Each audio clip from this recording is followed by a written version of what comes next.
Ma fille est arrivée et m'a trouvé assis dans l'obscurité. « Papa, pourquoi n'y a-t-il rien à manger ? Tu reçois une pension de 8 000 € par mois. » Soudain, mon gendre est apparu et a déclaré avec suffisance « C'est moi qui contrôle chaque euro qu'il reçoit. » Ma fille a retiré ses boucles d'oreilles et a fait quelque chose qui l'a laissé sans voix. La sonnette a retenti à 14h15, un mardi après-midi, et j'ai failli ne pas répondre. Me lever du canapé signifiait quitter le seul endroit chaud que j'avais créé sous 2 couvertures et 3 pulls. Et ces derniers temps, chaque parcelle de chaleur comptait. Mais la sonnerie a repris, plus insistante cette fois, et j'ai reconnu ce rythme particulier. Thomas sonnait toujours 2 fois. J'ai resserré les couvertures autour de mes épaules en me traînant jusqu'à la porte. Mon fils se tenait sur le perron, des sacs de course dans les 2 mains, son expression passant de la surprise à quelque chose de plus sombre, alors qu'il observait mon apparence. Je savais ce qu'il voyait, les pulls qui flottaient sur mon corps amaigri, la façon dont mon jean faisait des plis à la taille même avec une ceinture, les creux dans mes joues qui n'étaient pas là 6 mois auparavant. « Papa », sa voix était plate, pas une question, pas vraiment une accusation non plus. Juste mon nom, lesté de toutes les choses qu'il ne disait pas encore. Je me suis écarté pour le laisser entrer et il est passé devant moi dans le salon où le thermostat indiquait 14 degrés. Thomas a posé les sacs et a fixé ce chiffre un long moment avant de se retourner vers moi. Sa mâchoire était serrée d'une manière qui me rappelait sa mère quand elle essayait de contrôler son humeur. « Pourquoi fait-il si froid ici ?» a-t-il demandé. « Il fait 4 degrés dehors. Tu pourrais attraper une pneumonie. » J'ai ouvert la bouche pour lui donner l'excuse que je répétais, celle sur ma préférence pour les températures plus fraîches, sur l'économie d'argent pour d'autres choses. Mais les mots sont morts dans ma gorge quand il est entré dans la cuisine. J'ai entendu la porte du réfrigérateur s'ouvrir, entendu son inspiration brusque. Il est revenu tenant une bouteille de lait périmé et 3 sachets de ketchup. « Papa, où est ta nourriture ? » « J'ai des crackers dans le garde-manger, » ai-je dit doucement, « et il y a du riz. » Thomas a sorti son téléphone et je savais qui il appelait avant que la première sonnerie ne se termine. Michel a répondu à la 2e sonnerie, sa voix grésillante dans le haut-parleur. « Thomas, qu'est-ce qui ne va pas ?»« Ce qui ne va pas ?» La voix de mon fils s'est élevée, tranchante comme une lame. « Ce qui ne va pas, c'est que papa est assis dans une maison glaciale portant 3 pulls avec rien dans son réfrigérateur à part des condiments. Voilà ce qui ne va pas, Michel. » J'ai entendu ma fille soupirer à travers le téléphone. « Écoute, Victor gère les finances de papa maintenant. C'est plus simple comme ça. Tu sais comment papa se confond avec les factures et... » « Confus ?» Thomas l'a coupé. « Papa a travaillé comme comptable pendant 30 ans. Réessai. Le claquement de talons sur le parquet a annoncé l'arrivée de Victor avant que je ne le voie.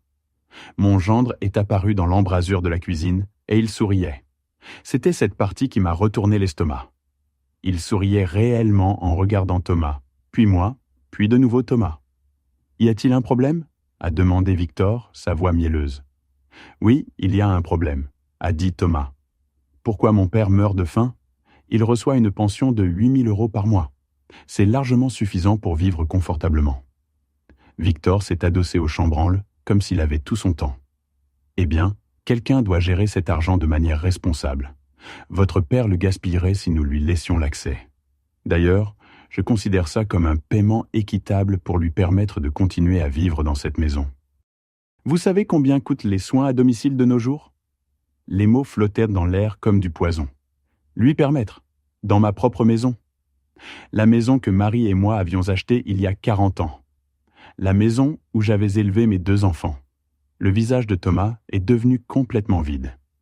J'avais vu cette expression exactement une fois auparavant, quand il avait 12 ans et que Billy Anderson avait poussé sa petite sœur de la balançoire. Il s'était approché de Billy avec ce même calme vide et lui avait cassé le nez. « Papa », a dit Thomas, ses yeux ne quittant jamais le visage de Victor. « Prends ton manteau et ton portefeuille. »« Attends une minute », a dit Victor en se détachant du chambranle. « Il ne va nulle part. Nous avons un arrangement, Henri. »« Un arrangement ?» a répété Thomas doucement. « C'est comme ça qu'on appelle la maltraitance des personnes âgées maintenant ?» Le sourire de Victor a finalement vacillé. Juste une seconde, mais je l'ai vu. Thomas aussi. Je me suis dirigé vers le placard, mes mains tremblantes en atteignant ma veste. Victor s'est mis en travers de mon chemin, et c'est à ce moment que Michel est apparue derrière lui. Ma fille, mon enfant.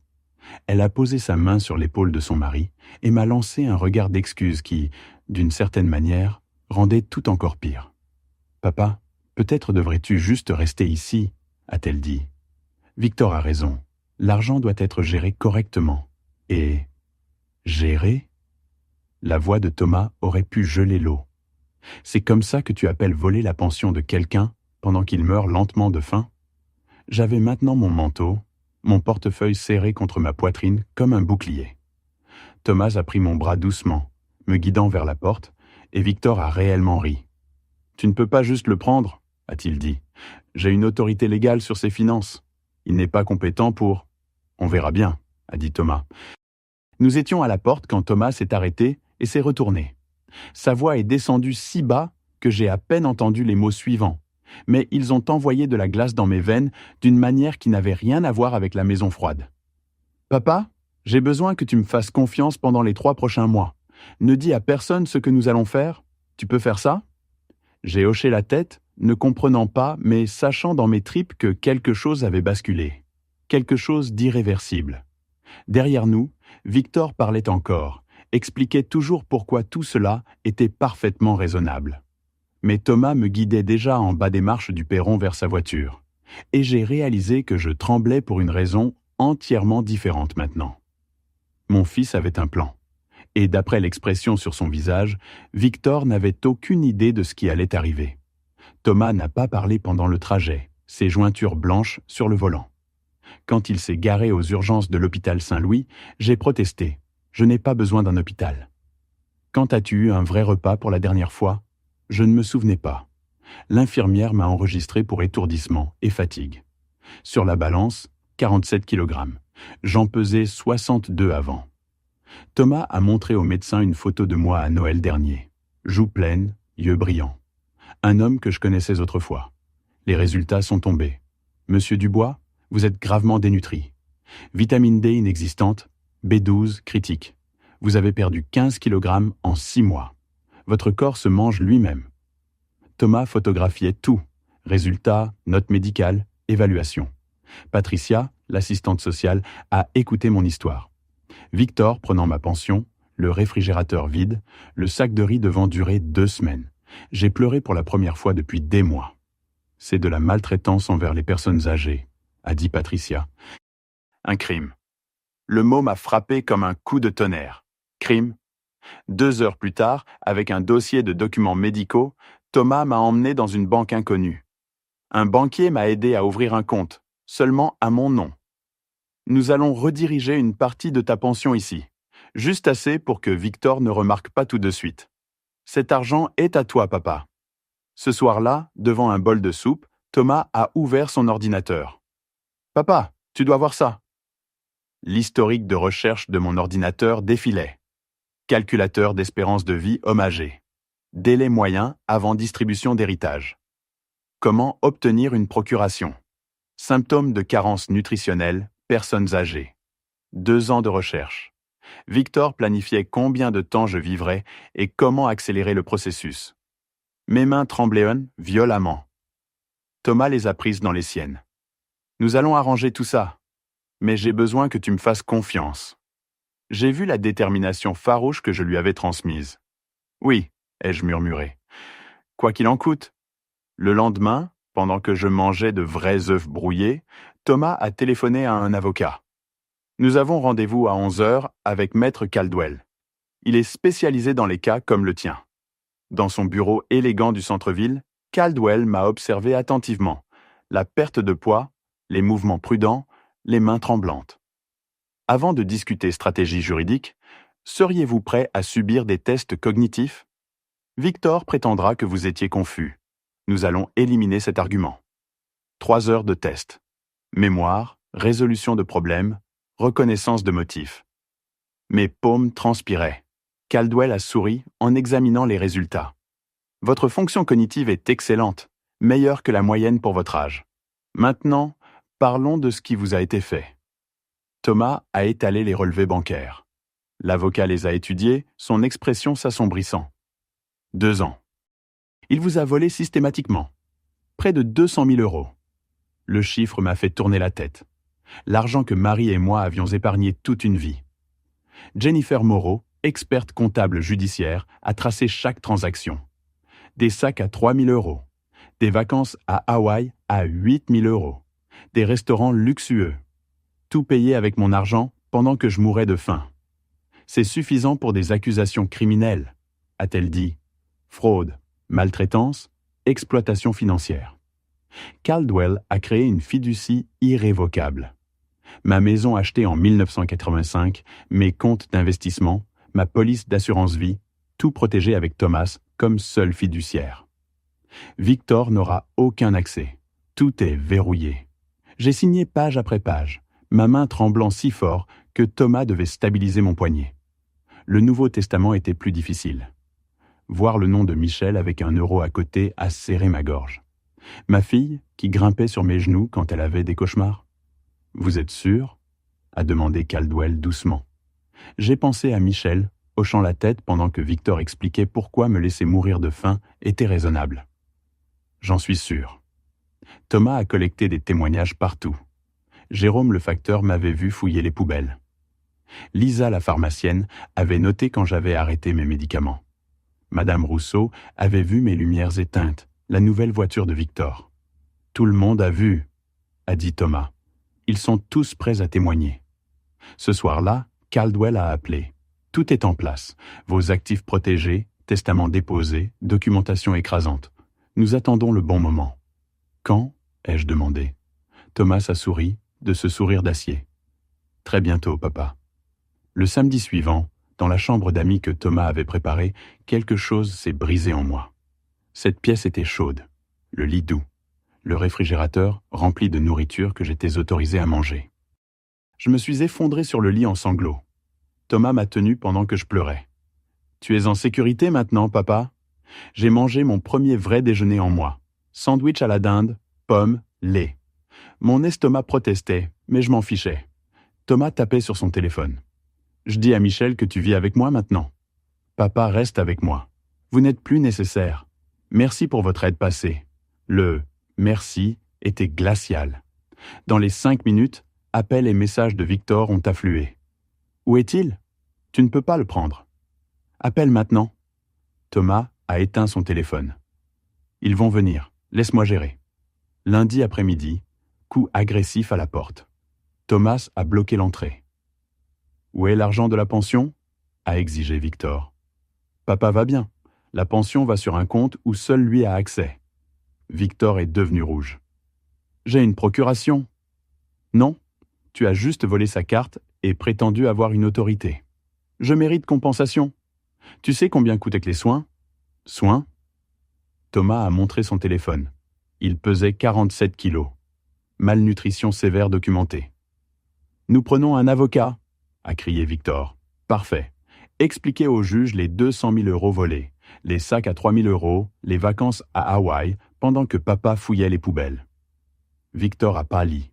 Thomas a levé son téléphone. « J'ai enregistré cette conversation. Et j'ai ton historique de recherche. Calculateur d'espérance de vie homme âgé. Délai avant héritage. Tu as recherché combien de temps papa vivrait pendant 2 ans. » Le visage de Victor est passé du rouge au blanc. Sa bouche s'est ouverte sans qu'aucun son ne sorte. « Sortez de ma propriété. Si vous revenez, je vous fais arrêter. Si vous contactez papa, j'obtiens une ordonnance restrictive. Si vous attaquez en justice, je donne tout à la police. C'est clair ? » Michel a tiré Victor vers leur voiture, ses cris sur les avocats sonnant creux et désespérés. Thomas a fermé la porte, ses mains tremblantes. C'est fait, ils savent qu'on riposte. 3 lettres certifiées sont arrivées chez Michel et Victor le même mardi matin. Thomas m'a montré la confirmation de livraison. Ils les auront d'ici 10 heures. Tu es prêt ? J'avais pris 4 kilogrammes. Je n'étais pas sûr d'être prêt, mais j'ai hoché la tête. À 10h45, Victor a appelé en hurlant. Manipulation. Avocat. Tribunal. Papa a passé une évaluation cognitive complète, a dit Thomas calmement. Score supérieur à la moyenne. Il n'y a pas de confusion, Victor. Juste un homme qui s'est échappé de celui qui le volait. Je n'ai rien volé. 200 000 euros documentés. Chaque transaction, chaque vacance prise avec son argent pendant qu'il mangeait du riz. Plus les dossiers médicaux de malnutrition. Et ton historique de recherche sur l'espérance de vie. Silence. Puis, voix calculée. Je veux lui parler. Seul. Ça n'arrivera pas. Mon avocat sera en contact. Thomas a raccroché. La 4e lettre part aujourd'hui. De Jennifer. Jeudi, Victor a rappelé. Mais cette fois, il pleurait. Suppliant.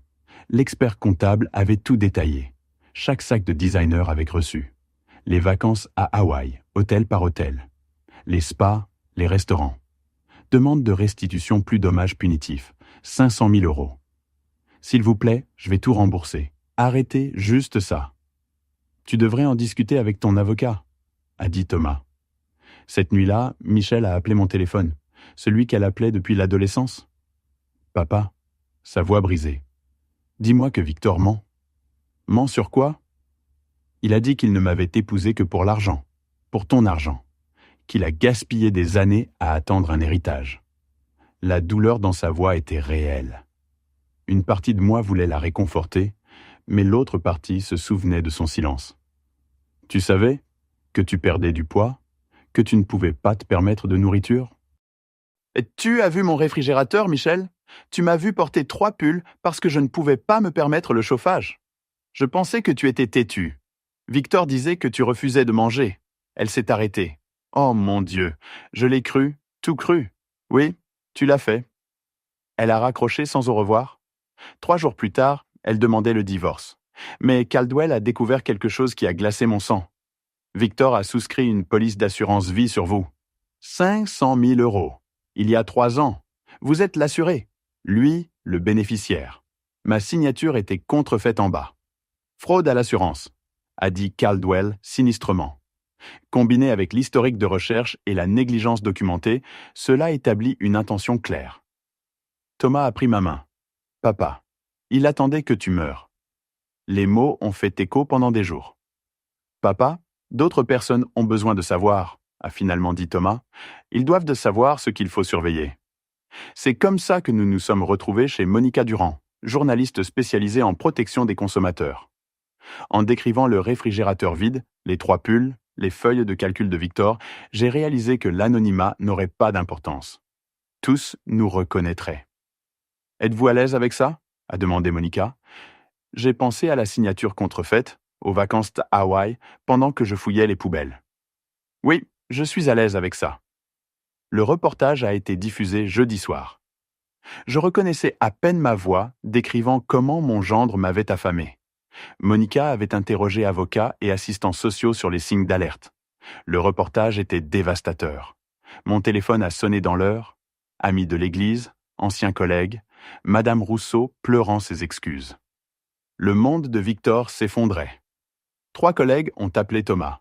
Victor se vantait d'un héritage depuis des années. Vendredi matin, il était convoqué. À midi, licencié. Ses réseaux sociaux sont devenus sombres. Ses amis ont disparu. Les femmes d'Hawaï ne se souvenaient plus de lui. Samedi, la lettre de Michel est arrivée. 3 pages tremblantes. Papa, je suis désolé. Je ne savais pas. Pardonne-moi. Victor nous a manipulés. Donne-moi une chance. Lundi, avec Caldwell, nous avons écrit la réponse. Chaque mot arrachait quelque chose. Nous avons énuméré chaque instance ignorée. Le réfrigérateur vide. Les 3 pulls à l'intérieur. Le Noël où j'avais perdu 9 kilos et elle avait souri. Les fois où j'avais mentionné avoir froid, être fatigué, et elle avait changé de sujet. Tu as choisi de croire les mensonges de Victor parce qu'ils étaient pratiques. Tu as choisi le confort plutôt que la vérité. Et ce faisant, tu l'as choisi lui plutôt que ton propre père.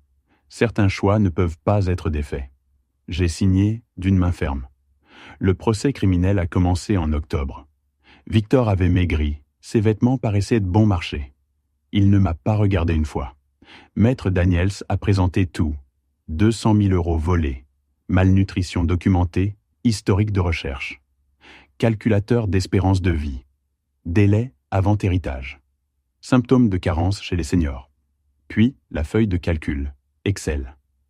Montant d'héritage selon différents âges de décès. 70 ans, 75 ans, 80 ans. La ligne, 70 ans, était surlignée en jaune. J'avais 68 ans quand il l'avait créée. La juge, cheveux gris acier, a écouté 3 jours sans émotion visible. Sa voix était glaciale au verdict. 4 ans de prison, 500 000 € en restitution non annulable par faillite. Monsieur Arnaud, vous avez systématiquement exploité un homme âgé, falsifié des documents et, d'après vos propres dossiers, calculé comment accélérer sa mort. Ce tribunal trouve vos actions répréhensibles. Victor a pleuré. Je n'ai rien ressenti, juste du vide. Dans la voiture, Thomas a dit « Monica a appelé. La Fondation pour la prévention de la maltraitance veut que tu parles à leur gala le mois prochain. J'ai regardé mon fils qui m'avait sauvé. Qu'est-ce que je dirais? La vérité. Dis-leur juste ce qui s'est passé. » Le gala a eu lieu dans une salle de bal d'hôtel du centre-ville.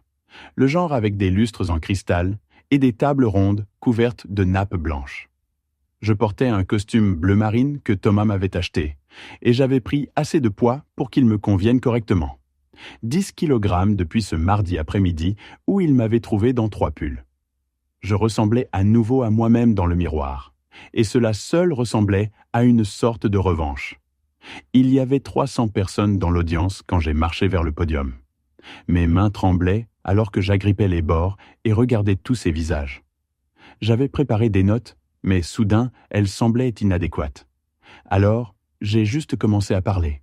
Je leur ai parlé du réfrigérateur vide, du lait périmé et des sachets de ketchup. Des 3 pulls parce que je ne pouvais pas me permettre le chauffage malgré une pension mensuelle de 8 000 €. Je leur ai parlé des feuilles de calcul de Victor calculant combien de temps je pourrais vivre et de sa ligne surlignée pour l'âge de 70 ans. Je leur ai parlé de ma fille restant silencieuse pendant que je mourais de faim, choisissant le confort plutôt que la vérité. Ma voix s'est brisée quand j'ai décrit la fouille dans les bacs de recyclage des voisins, à la recherche de bouteilles valant 5 centimes chacune. Une femme au premier rang pleurait, l'homme à côté d'elle aussi. Je me tiens ici ce soir parce que mon fils a refusé de détourner le regard, ai-je dit. Parce qu'il a tout documenté, construit un dossier juridique et s'est battu pour moi quand j'étais trop faible pour me battre moi-même. Mais il y a des milliers de personnes âgées qui souffrent en ce moment et qui n'ont pas de Thomas, qui n'ont personne qui fait attention. Je vous demande d'être cette personne. Surveillez vos voisins. Vérifiez auprès des membres âgés de la famille. Posez des questions difficiles quand quelque chose semble faux. N'attendez pas qu'il soit presque trop tard. L'ovation debout a commencé avant que je ne finisse ma dernière phrase. 300 personnes sur leurs pieds, et je me tenais à ce podium en pleurant, alors que je réalisais que ma souffrance signifiait quelque chose maintenant. Elle pourrait sauver quelqu'un d'autre. La vidéo de mon discours a été publiée en ligne par la Fondation. Au matin, elle avait 10 000 vues. L'après-midi, 50 000. Mon téléphone a commencé à recevoir des messages de numéros que je ne reconnaissais pas. Des hommes âgés me remerciant de leur avoir donné le courage de parler de leur propre situation. Des enfants adultes réalisant que les aidants de leurs parents leur volaient. Des assistants sociaux partageant la vidéo avec des clients qui avaient peur de signaler l'abus. J'ai répondu à chaque message que j'ai pu. Chacun ressemblait à reprendre un morceau de ce que Victor avait essayé de voler. Michel est venu à la maison de Thomas 3 semaines plus tard, sans prévenir. Je lisais sur le porche quand sa voiture s'est garée, et mon premier instinct était de rentrer à l'intérieur. Mais je suis resté assis. J'avais passé assez de ma vie à avoir peur. Elle a monté les marches lentement, ses mains enfoncées dans ses poches. Elle avait l'air plus âgée que dans mon souvenir. Fatiguée. Papa, j'ai vu ton discours. J'ai besoin que tu saches à quel point je suis désolé.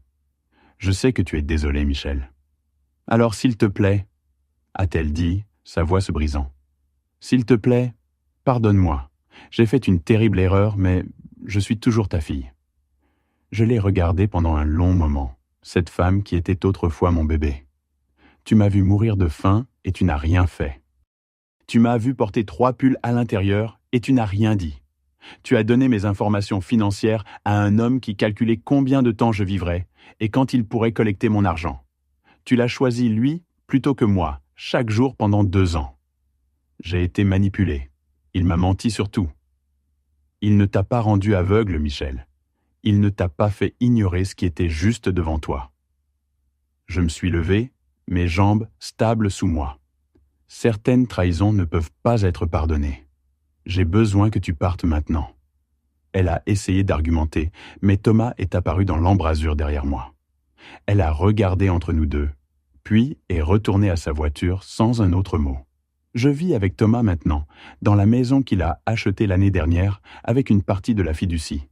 Ma fiducie, celle qui vaut 2,5 millions après un investissement prudent. Quand je mourrai, Thomas aura la moitié. L'autre moitié ira à la Fondation pour la prévention de la maltraitance des personnes âgées et 3 autres organisations caritatives qui protègent les seniors vulnérables. Michel aura son euro. Victor n'aura rien que sa dette. Victor a été libéré de prison le mois dernier, après avoir purgé 3 ans avec bonne conduite.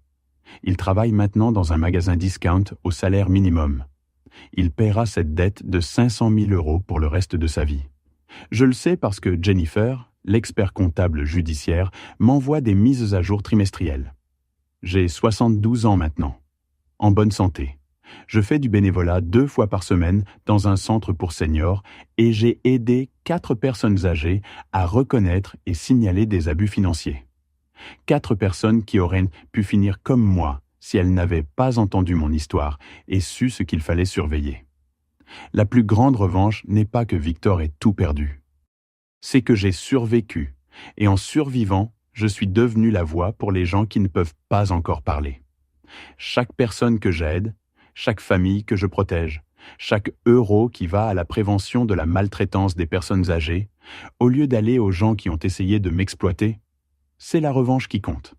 Parfois, la justice ne concerne pas la punition.